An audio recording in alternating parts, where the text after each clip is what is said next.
Oh my goodness. Let's talk about Lordstown Motors and their official response on CNBC to the whole Hindenburg research saga. Now, shout out to Solving the Money Problem, one of my favorite channels. He did a phenomenal video about this. Go check out this video. The link is going to be below. Now, I watched this video and then I watched the response all over again. And I got to tell you, in my previous video about this, I told you that if their response is going to be as good, or at least half as good as Nicholas, it's worth the wait. And trust me, they did not disappoint. The way that you have characterized your pre-orders or reservations in the past, I mean, you called these on CNBC serious orders. Now, people would look at this and say, if you have a company that's not putting down a deposit, that doesn't have a fleet, but basically are collecting letters of interest, are those truly serious orders?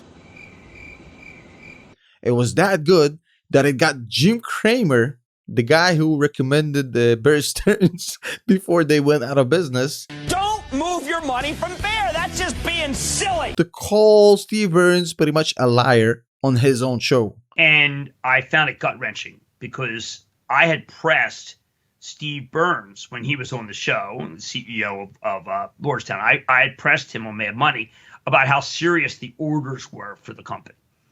And he said they're very serious. He had signed letters from CEOs. He could have easily said, look, we never know what's going to happen with orders, which is fine. You could have said that. He did not say that. Well, this morning, Phil LeBeau, who's an amazing reporter, asked him point blank. And Burns said, I never said that they were serious. I don't know where you got that. So then we ran the tape of when Burns said it to me on Mad Money. So to me, I felt it was like the prosecution rests. You don't even need to have a discussion. You just listen to what he said to Phil. You listen to what he said to me. Case closed. You decide. I listened and I just said, that is someone that is hard for me to trust. That was wild. Now, Steve Burns definitely seemed unprepared, sweaty. He seemed like he just came out of a fucking sauna.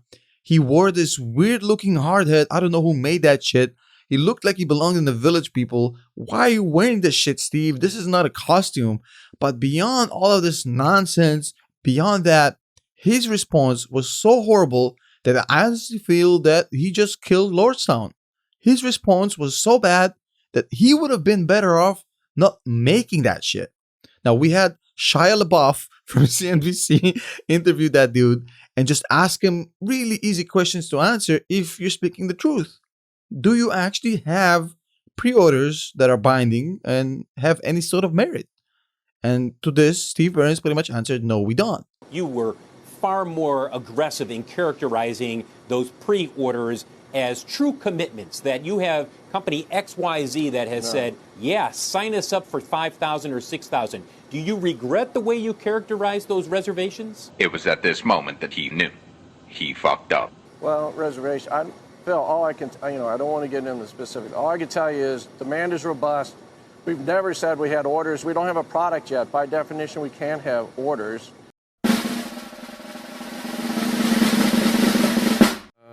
We've already sold. We have our whole year, our first year of production already pre-sold.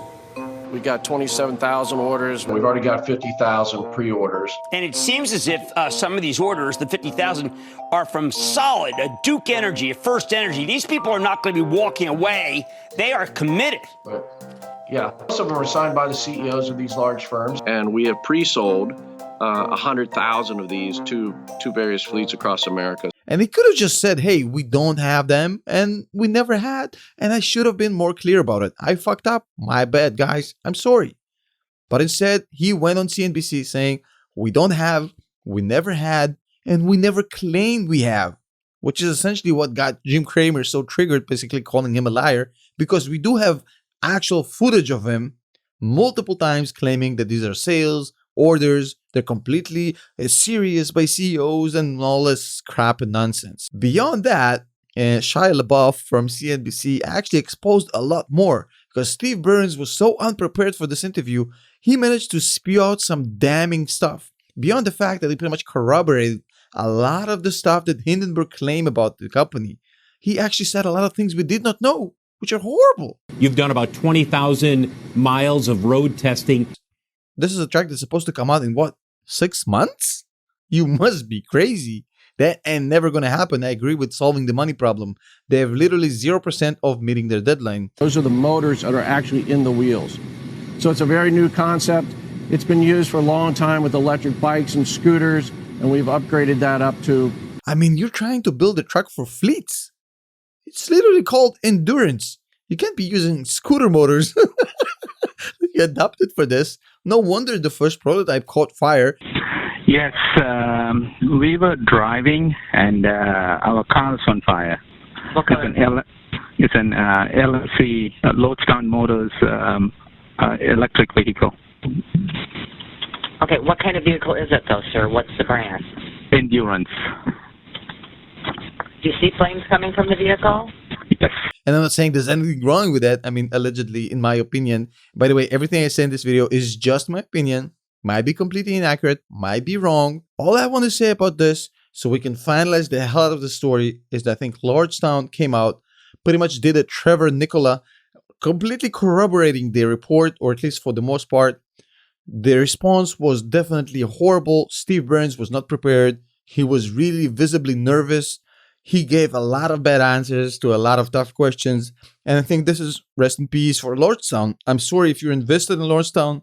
I don't know if you did, but I've been very vocal about this in the past, and I still am.